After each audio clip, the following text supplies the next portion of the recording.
I was 26 when this happened.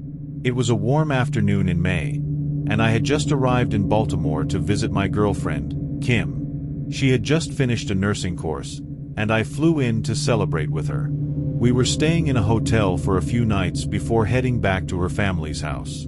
That afternoon, we'd been walking around the city, visiting places, eating seafood, and just enjoying the quiet time together.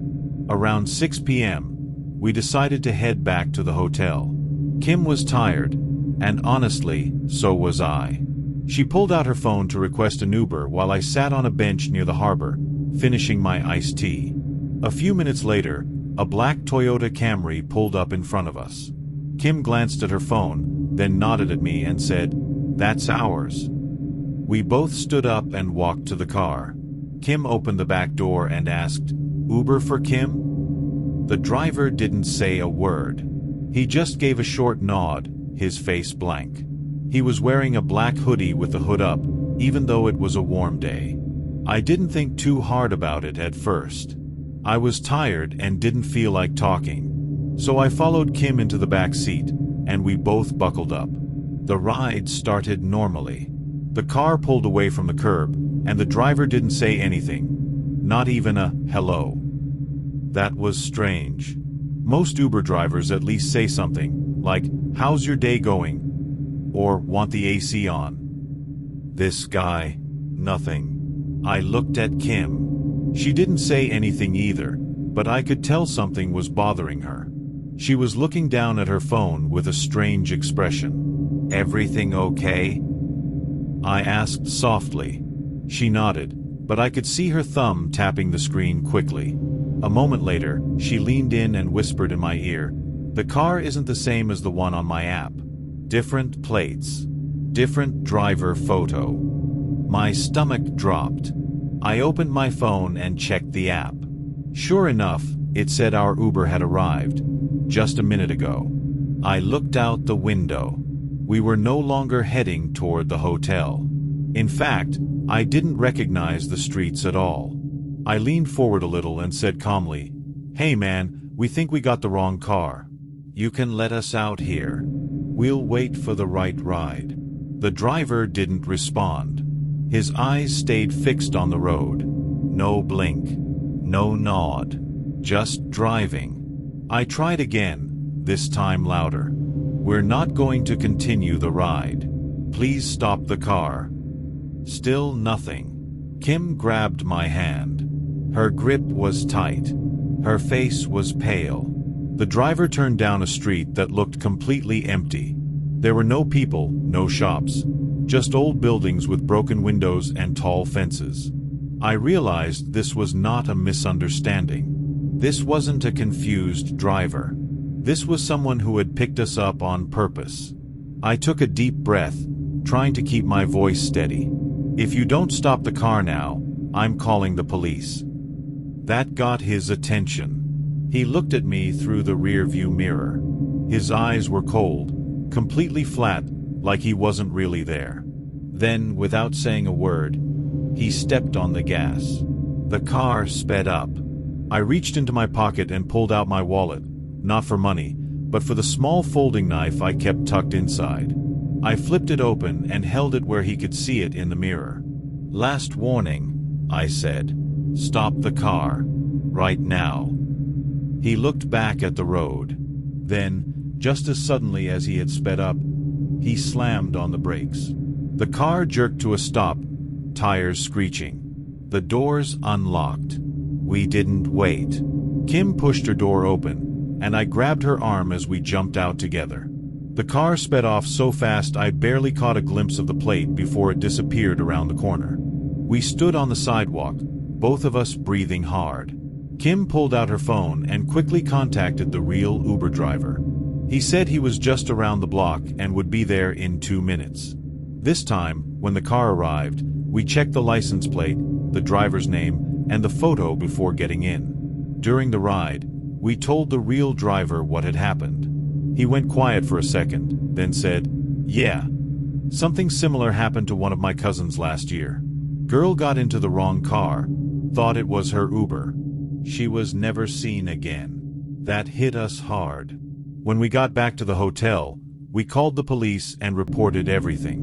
We gave them a full description of the man, the car, the direction he went, and the license plate we barely caught. They said they'd investigate, but we never heard back. Sometimes, when I walk through parking lots or see a black Camry waiting by the curb, I wonder if it's him. I wonder if he's still out there, waiting for someone else to let their guard down. So here's the point of this story. Always check your Uber driver. Check the plates, the photo, the name, everything. Don't assume. Don't be like us. We were lucky. Next time, someone might not be. It was the fall of 2020, right in the middle of the pandemic. I had just lost my job at a small electronics shop, and I needed to make money, fast. So, I started driving for a rideshare app. It was easy at first. Just pick people up, drive, drop them off. I liked working at night when the roads were quiet. Most people were chill. Some were drunk, some were talkative. Others just wanted a quiet ride. But one night in October changed everything. It was a Friday, cold and windy. I had just dropped someone off at a gas station on the edge of town. My app pinged right away with a new request. The name said Aaron. The pickup spot was 5 minutes away, near a row of old shops. Most were closed down, just dark windows and flickering lights. I pulled into the lot and saw one person standing under a street lamp. He wore a big black coat with the hood up. His hands were in his pockets, and he wasn't moving, just standing still, looking down at his shoes. I rolled down my window and asked, "Hey, you Aaron?" He looked up slowly. His face was pale, and his eyes looked tired. He nodded once and got into the back seat. "Evening," I said, trying to be friendly. He didn't reply, just buckled up and stared straight ahead. The destination on the app was a house about 20 minutes away, a quiet street on the north side of town. We drove in silence for the first few minutes. I tried to break it. "So, heading home?" he said. "Not really." I asked, "Going to see someone?" He replied, "No, just need to be somewhere." His voice was low, almost too calm. I stopped asking questions. I glanced in the mirror a few times. Every time I looked, he was staring, not at the window, not at his phone, just at the back of my head. About 15 minutes in, he leaned forward. "Actually," he said, pointing out the window, "can you pull into that lot?" We were passing by an old motel, one of those run-down places with broken signs and weeds in the cracks of the pavement. "Is this the right place?" I asked. He didn't answer, just said, "Just stop here." I pulled in slowly. There were no cars in the lot, no lights in any of the rooms. It looked abandoned. He opened the door but didn't get out. He just sat there for a second, then said, "Stay here. I'll be right back." And then he walked off toward one of the motel rooms. He didn't knock. He just disappeared around the back. I waited. 1 minute, then 2, then 5. I started to feel nervous. Something wasn't right. I even texted a friend, just in case. Weird rider. Motel. No one here. I thought about driving off, but what if he really needed help? Right as I reached for the gear shift, I saw him again, walking fast toward the car from the shadows. His hands were still empty. His hood had fallen back. I could see he was sweating, even though it was cold out. He opened the back door and got in. "Take me back," he said. I asked, "Back where?" He said, "Where you picked me up." "No, please. No, thank you."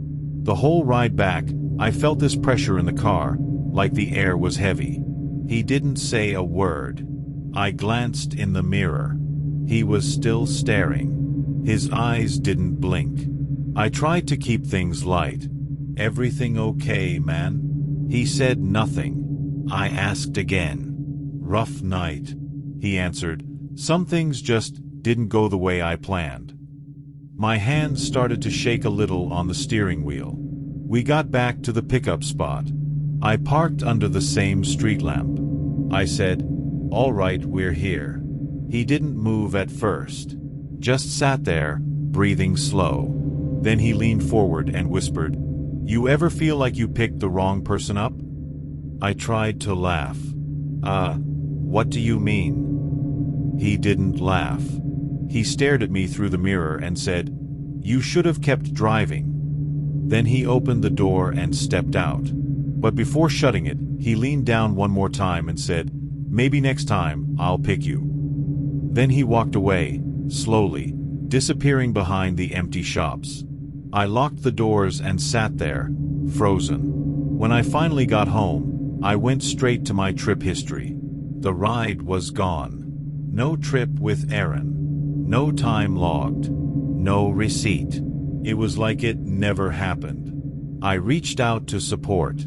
They told me maybe the rider canceled mid-trip. That sometimes it messes with the records. But I know what happened. I know that man got in my car. I know he looked me in the eyes. And I know what he said. "You should have kept driving." Since then, I've kept a camera on my dash. I don't drive late nights anymore. And anytime I get a ping from a dark corner, and a man's waiting under a streetlight, I remember that night. And I ask myself, what if it's him again? It was a cold Saturday night in October of 2021. I remember because I had been driving for hours. I was tired, and the city streets were finally starting to quiet down. Driving for a ride app isn't fun, but it pays the bills. You meet all kinds of people. Some are loud, some are drunk, and some just sit quietly in the back, staring out the window. But that night, I picked up someone I'll never forget. The ride request came in just after 1:30 a.m. The name said, Mason. Pickup was listed on a quiet road behind a shopping plaza. Not far, but not near any homes or bars either. It was one of those roads people don't use unless they have to. The kind that feels too dark even with streetlights. Still, I accepted. I needed one more ride before heading home. When I pulled up, there was a man standing near a bus stop bench. He wore a dark gray hoodie and jeans. No bag. No phone in hand. Just standing there, staring straight ahead. I rolled down my window. "You Mason." He nodded without smiling and got into the back seat. Quiet. No hello. "Heading to Willow Street, right?" I asked, checking the app. He didn't answer. I asked again, a little louder. "Willow Street." Still nothing. But when I looked in the mirror, I saw him give a small nod. Strange, but not the first time I've had a quiet passenger. I started the trip and pulled away. It was a long, silent ride. 25 minutes through dark roads and neighborhoods I didn't know well. Mason never spoke. Never moved. Just sat back there, looking down at his hands. But about 10 minutes in, I noticed something weird. He had turned on the flashlight on his phone. But instead of using it to look at something, he was just letting it shine straight up toward the ceiling. Like he forgot it was on. The glow lit up his face in the mirror. He looked pale. Like really pale. I tried to break the tension. "Everything okay back there?" He said one word. "Almost." That word sat in my chest like a brick. I didn't ask anything else. We reached the destination. A small house on a quiet street. No lights were on inside or out. Not even a porch light. I stopped the car and put it in park. "This the place?" I asked. He didn't answer. I turned around. "Mason." He was still staring at his hands. Then he slowly looked up and said, "They're still inside." I didn't know what that meant. "Who's still inside?" I asked. He opened the door and stepped out without another word. He didn't close the door. He just stood there, facing the house, hands by his sides. I waited a moment. Maybe he forgot something. But then, without looking back, he said, "I have to go back.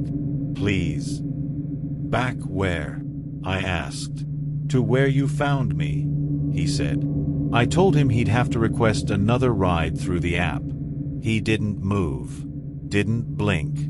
"They won't let me leave unless I go back." Something about the way he said that made my stomach twist. I repeated, "You need to book another ride."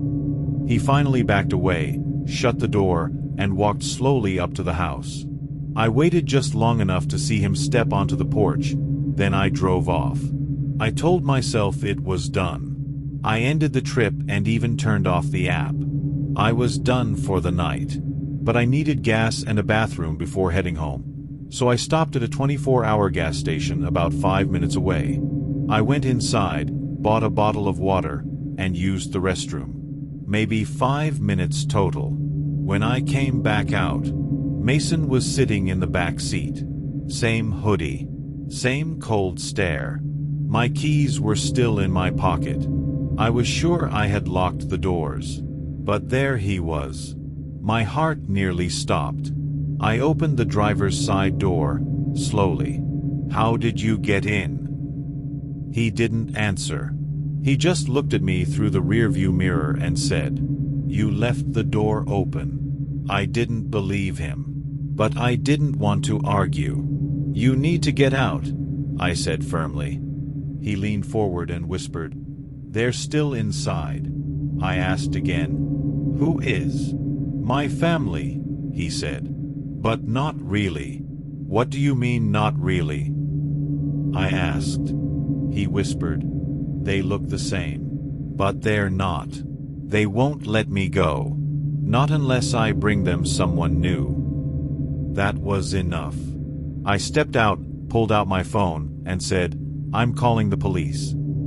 He didn't stop me. He just said one last thing. "They'll come for you too, if you keep asking questions." When I looked back toward the car, he was gone. The back door was wide open. He had vanished. I called the police anyway. Gave them the address from the ride and told them everything. They sent someone to check out the house. Later that morning, they called me back. No one lived at that address anymore. It had been empty for over 2 years. I told Uber. I filed a report, but nothing came of it. The trip log was gone, like it never existed. No one ever followed up.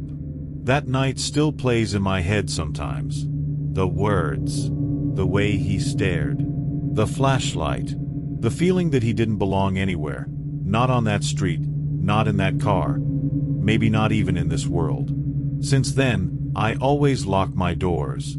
And I never take rides from dark corners of the city, because I don't know who or what I might be picking up next.